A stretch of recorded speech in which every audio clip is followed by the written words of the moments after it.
What's up, YouTube? We back with another review. This is Gachiakuta, episode 9. Let's get it. And so as we get into the anime, Rudo's washing his scarred hands. He's in pain as he's trying to wash them off. And after he washes them up, he goes back to his room. But to his surprise, the female cleaner Rio's in his bed. He's like, "Hey, how did you get here?" She says, "Hey, I heard you moaning and screaming from upstairs. I live right above you." And as Rio and Rudo's chopping it up, she recognizes his hand. She says, "Hey, those don't look like regular scars." He then tells Rio, he says, "Yeah, this is all thanks to my stupid parents." Rio then says, "Yeah, we get good and bad things from our parents," as she's looking down at her vital instrument.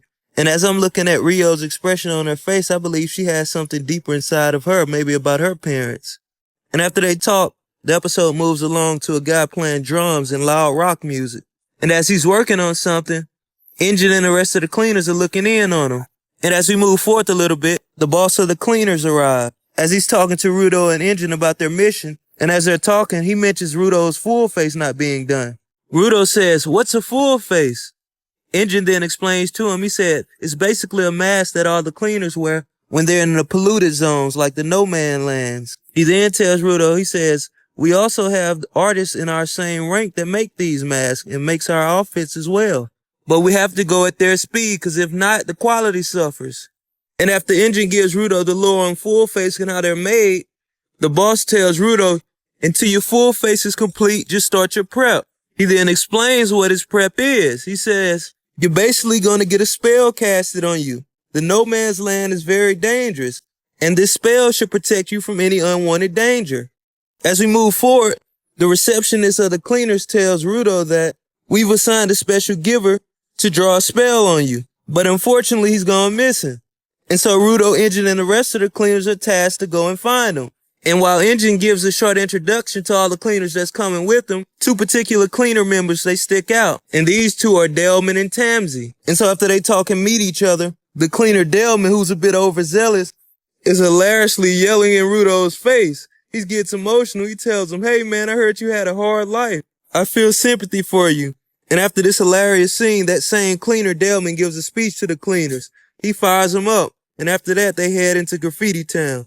And as we move along, the cleaners speed through the desert. And after driving for a while, they finally reach Canvas Town. And as they get closer and closer, Rudo spots a dome-like structured building. He looks so curious. He's like, "What is it?" He'd soon find out that this is the entrance to Graffiti Town. And this is the dome that protects it from spear trash or spear litter. One of the cleaners explains to him that people from the spear right often throw trash down onto the ground. It kills people, so the dome is there to protect them. As we continue, the anime highlights two men trying to enter Graffiti Town, but they can't. They're blocked off. They keep trying to get in, but they can't get in. Continuing, the cleaners arrive, and they go right through the door. Engine then explains that you should be able to leave and go as you please, as long as you're not up to any funny business. And these men were clearly maybe bandits or robbers or something like that, so they wouldn't get in. Continuing on, the cleaners arrive inside Graffiti Town. To Rudo, the scene is breathtaking. He's never seen so much art. And as they walk around, the city is literally littered in spray cans, graffiti art. The town is basically a canvas for artists. Engine then gives some lore about Graffiti Town. He say, most people love doing graffiti, but it's shunned up on. So legend is that Canvas Town was made for artists to come and do art whenever they want to. Rudo then says, "Hey, what? We here to look at art?" Engine says, "No, we're here to actually meet the artist giver that casts the spells up on anything that he draws." Rudo says, "Protective spell?" Engine then explains. He tells Rudo that this artist giver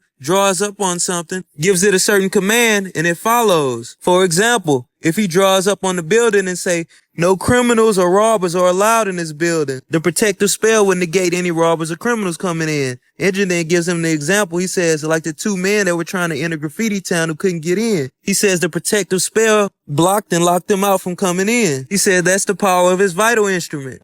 Engine also explained that this vital instrument is not his. It's actually handed down. And as he's explaining this thing, out of nowhere, a little girl arrives. Engine accidentally runs her over. He apologizes, but she just gets up and goes. Shortly afterwards, the mayor of Graffiti Town comes to talk to the cleaners. He informs them that the spellcaster that they're looking for, Cobbs, has died. He informs them that he died of body pollution. After hearing this, Engine is shocked, and it's the first time we see him get emotional. He shared some type of connection with this guy, and now that he's gone, he feels sad. The next scene goes to Rudo. He's thinking back on the time that Engine told him about Cobbs. Memories then flood back of Cobbs. He's doing his graffiti, and no matter what's in his way, he would always complete his task, never stopping or never quitting. That's what Engine loved about him. After this faint memory, the anime shows the severity of his body pollution, as the cameras pan in on his hand that's dark black from all the poison. The mayor then tells them that the next person to inherit this spellcaster's vital instrument has already been chosen. And coincidentally, it's the same little girl that Engine ran into earlier. Her name is Rimlin. The mayor then explains that after inheriting this pen, her giver powers will awaken. He also says the person that inherits this pen has a tremendous responsibility. They speak for the whole town. He's nervous. He don't know if she can handle all the pressure. She's so young. And as Rudo's staring up on Rimlin, she's crying. Tears are just flooding down her eyes. The next scene comes. The cleaner Royo explained that there are people who can become givers right away. He tells Rudo that it takes time for an object to become a vital instrument, but a person with high giver potential doesn't necessarily need an object because their powers awakens as soon as they grab any instrument, as long as the vital instrument has a great quality. And as he's talking, the camera pans to Rudo's gloves.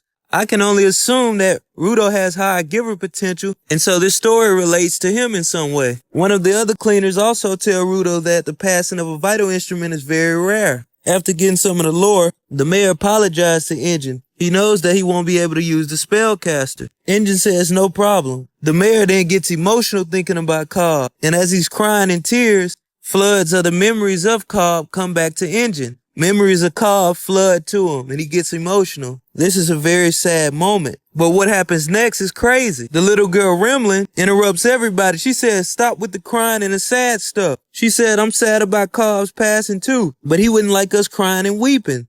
So let's celebrate. And in the final scene, it showcases her awakening the full powers of this vital instrument. It's amazing. She puts on a fireworks show. The crowd looks on in amazement. Rimlin said, let's party, let's paint, let's all celebrate Cobb's death.